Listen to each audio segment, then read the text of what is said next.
Olá, bom dia para você. Bendito seja o nome do Senhor. A bênção de estarmos vivos e de termos o que estudar e planos do Senhor para esse dia. Vamos orar? Querido Deus e amado Pai, louvamos o Teu nome por Tua bendita segurança, por saber que o Senhor está no controle das nações e das vidas. Abençoa-nos agora, em nome de Jesus. Amém. O seu programa Tocha está começando.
Deus sempre teve seus representantes contra a tirania de Roma.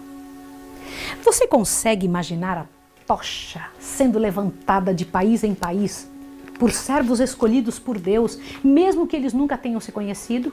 Presta atenção, na Alemanha, na Suíça, na Inglaterra, na Espanha, em todos os lugares nosso Deus estava entrando com a solução que o mundo precisava. E Ele fazia isso através de pessoas que estavam disponíveis. 700 anos antes dos tempos de Lutero, dois bispos fizeram um negócio interessante. Eu preciso que você pense sobre isso. Olha o que está escrito aqui. Nosso capítulo hoje é o capítulo 13 do livro Grande Conflito. Diz assim: nos Países Baixos, nós estamos falando da Holanda, tá bom? Como é que foi que a verdade chegou lá? Nos Países Baixos, a tirania papal muito cedo suscitou resoluto protesto.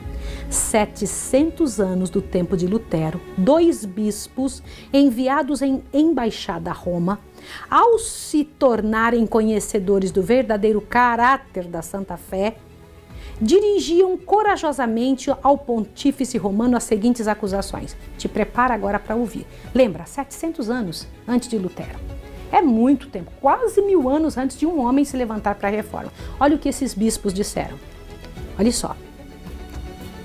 Deus fez a rainha e esposa sua igreja e proveu-a de abundantes bens para seus filhos, com dote que não se consome nem se corrompe, e deu-lhe uma coroa e cetros eternos. Tudo que vos beneficia, e como um ladrão interceptais. Uau, que coragem de dizer que Deus tinha dado tudo para a igreja dar aos filhos, mas o papado interceptava isso e roubava para eles. Avante. Sentai-vos no templo de Deus, em vez de pastor, vos fizestes lobos para as ovelhas. Quereis fazer-nos crer que sois o bispo supremo, quando nada mais sois do que um tirano. Embora devais ser servo dos servos, como chamais a vós mesmos, esforçai-vos por vos tornar senhor dos senhores. Trazeis o desdém aos mandamentos de Deus. O Espírito Santo é o edificador de todas as igrejas, até onde se estender a terra. A cidade de nosso Deus, da qual somos cidadãos, atinge todas as regiões dos céus e é maior do que a cidade chamada Babilônia pelos santos profetas, a qual pretende ser divina, elevando-se ao céu e se jacta de que sua sabedoria é imortal, e finalmente afirma que ainda que sem razão, que nunca errou, nem nunca jamais poderá errar. Interessante que alguém que estude, que pare para pensar, chegue a essa conclusão. Outros foram surgindo de século em século para soar o protesto. Semelhante aos valdenses, espalhando por toda parte o conhecimento do Evangelho, entraram nos Países Baixos. A Bíblia valdense foi traduzida em versos para a língua holandesa. E assim foi se abrindo a mente para o encontro com Jesus. Mas ali também, nos Países Baixos, a fogueira foi levantada e torturas e dor foram infringidas aos que se atreviam a levantar a tocha de Deus. Os escritos de Lutero chegaram e homens começaram a pregar e estudar. Menno Simons foi educado como católico e ordenado ao sacerdócio.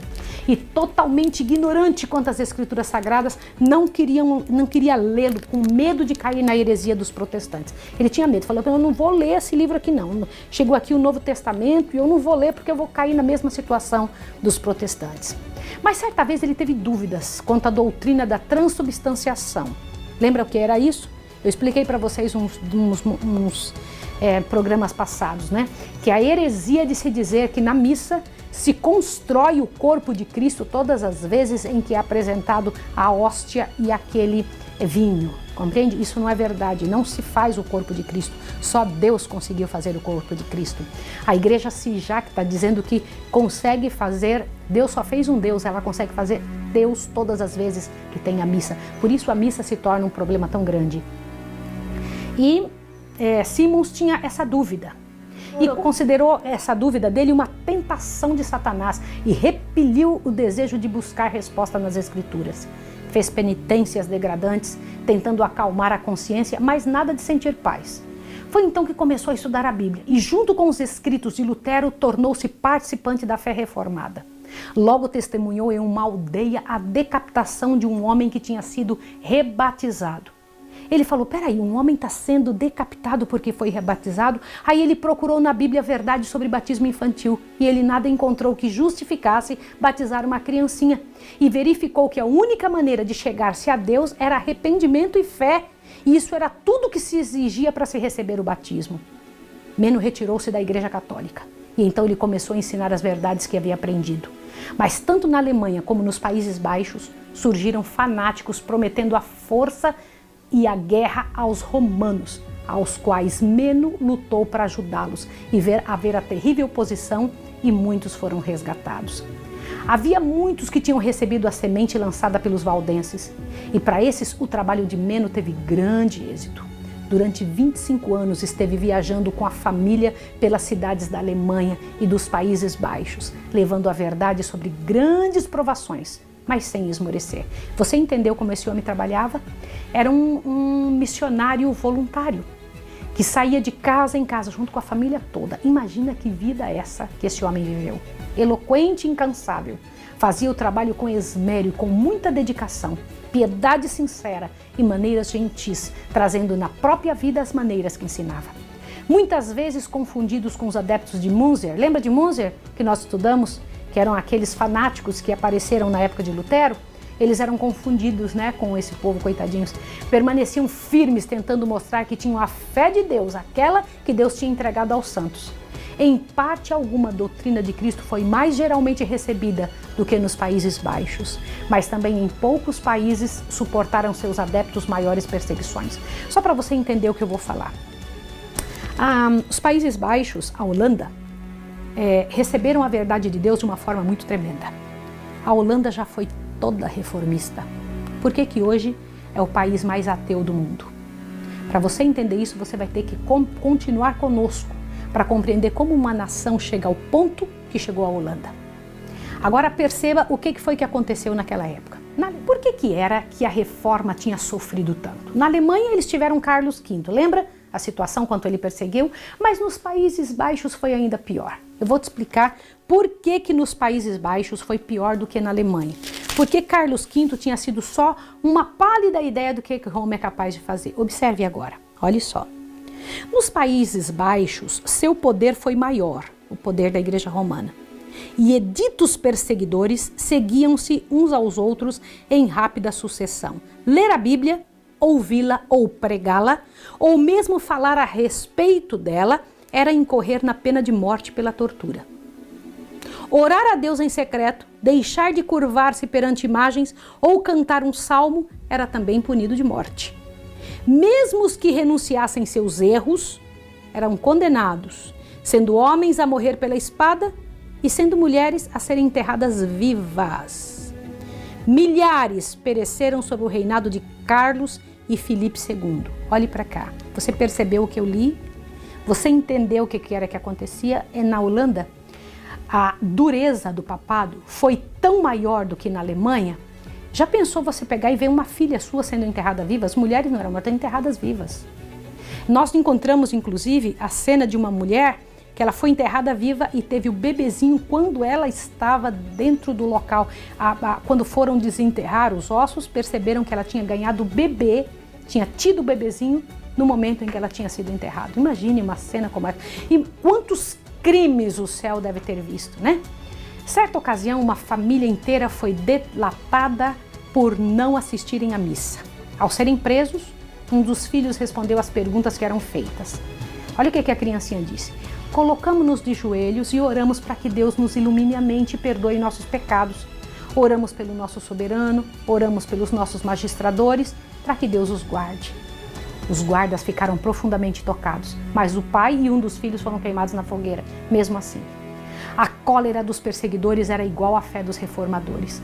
Não somente homens eram corajosos, mas as mulheres e moças eram tomadas de grande poder sobre elas. E mulheres cantavam e balbuciavam salmos ao verem seus maridos pregando.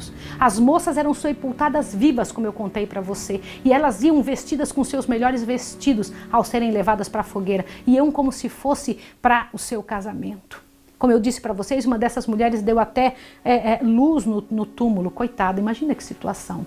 Mas o sangue dos cristãos era semente. Mas sob o nobre Guilherme de Orange, a revolução trouxe à Holanda a liberdade de culto a Deus. No Piemonte, na França, nos países da Holanda, o progresso da reforma foi assinalado com sangue, mas nos países do norte encontrou pacífica entrada.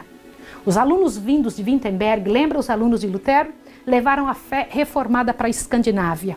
O povo simples e robusto do norte encontrou a paz e a verdade de que precisavam.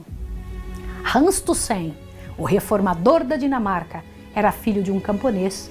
Pobres como eram, não tinham condições financeiras para estudar, que era seu maior desejo, né? O de vigoroso intelecto tinha sede de saber e por isso acabou entrando para o claustro. Ali sua pureza e vida, bem como sua dedicação, prometiam que ele seria muito útil à Igreja Romana.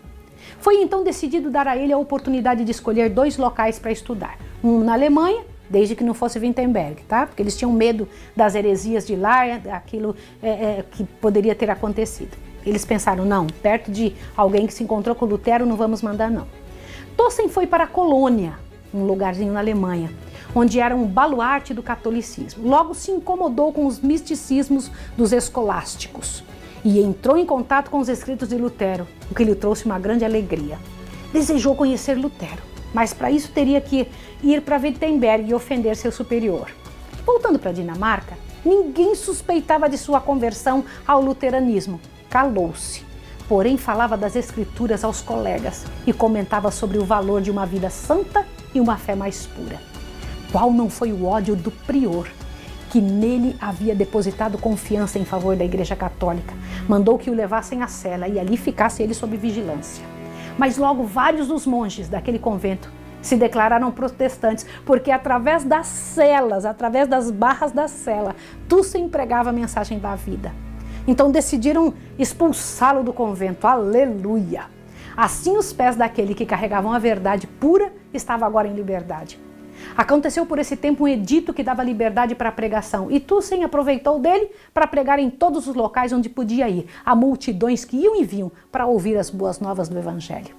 O Novo Testamento foi traduzido para o dinamarquês e circulou amplamente. Bendito seja Deus, né? Você viu quantos países hoje nós estamos falando? O livro Grande Conflito, nesse capítulo, mostra vários lugares onde a Europa foi despertada, né? Os esforços dos romanistas para apagar a fé resultou em maior abrangência ainda da reforma. Logo, toda a Dinamarca declarava aceitar a fé reformada. Amém, louvado seja Deus, né? Então agora vamos ler mais um pedacinho para você. Na Suécia, também jovens que haviam bebido da fonte de Wittenberg levaram a água da vida a seus patrícios, mais um país recebendo a verdade, Suécia. 2 dos dirigentes da reforma sueca, Olavo e Lourenço Petri, filhos de um ferreiro de Orebro, estudaram com Lutero e Melanchthon e foram diligentes em ensinar as verdades que assim aprenderam. Semelhante ao grande reformador, Olavo despertava o povo pelo zelo e eloquência, enquanto Lourenço, à semelhança de Melanchthon, era ilustrado, refletido e calmo. Deus une temperamentos diferentes, né? Ambos eram fervorosos de piedade, profundos no conhecimento teológico e de inflexível coragem para promover o avanço da verdade. Bonito, né? Então veja, que coisa interessante. A oposição católica não faltou, mas pela proteção do rei eram libertos. Certa vez, mal puderam escapar com vida. Sob o domínio de Roma, o país estava vedado à pobreza e à ignorância. Vícios de todos os tipos, atormentados pela opressão, tendo uma religião de formalidades e superstições. O rei aceitou a ajuda de todas as formas para desvencilhar-se de Roma e fez uma reforma no Estado e na religião. Na presença do monarca Olavo Petri, lembra, Olavo Petri era um homem inculto, lembra disso? Era um homem simples, mas ele foi chamado na frente do monarca. Então ele defendeu a fé cristã com grande habilidade contra os campeões romanos. Declarou-se então que a fé cristã só se podia ser aceita mediante exame e constatação das Escrituras e que abaixo disso nada seria aceito. Declarou-se que a igreja não tem autoridade e a fé foi baseada na Bíblia e a Bíblia só. Amém, é isso que se tem que fazer. Essa contenda mostra como eram, na verdade, os homens que exerciam a fé reformada. Longe de serem sectaristas, ignorantes ou analfabetos ruídos, eram eles homens que tinham estudado a palavra de Deus e tinham sinete santo para defender a tocha em lugares escuros.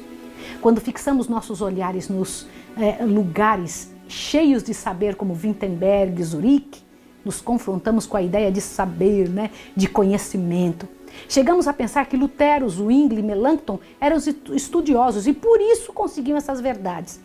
Mas o que dizer de pessoas simples como Olavo e Lourenço Petri, que com a Bíblia na mão conseguiram fazer um trabalho de levantar uma nação toda? Então não é só aquele que chega na universidade, consegue entender? Esses dois homens simples conseguiram trazer a verdade para toda a nação. Como resultado disso, o rei aceitou a verdade protestante e não muito depois a Assembleia Nacional declarou-se a favor do protestantismo. Aleluia! Olavo Petri traduziu o Novo Testamento para a língua sueca e após isso o rei pediu a 2 irmãos que traduzissem a Bíblia inteira. Foi ordenado que na Suécia todos os pastores explicassem a Bíblia e que as crianças nas escolas a elas se ensinasse a ler a Bíblia.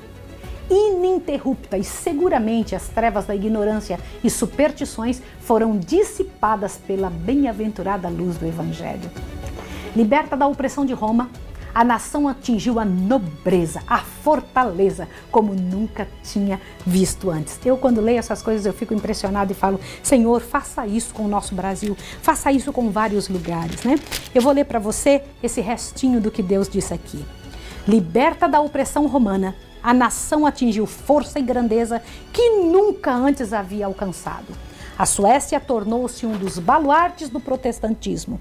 Um século mais tarde, em tempo de grave perigo, essa pequena e até ali fraca nação, a única na Europa que ousou prestar auxílio, foi em livramento da Alemanha nas terríveis lutas da Guerra dos 30 anos.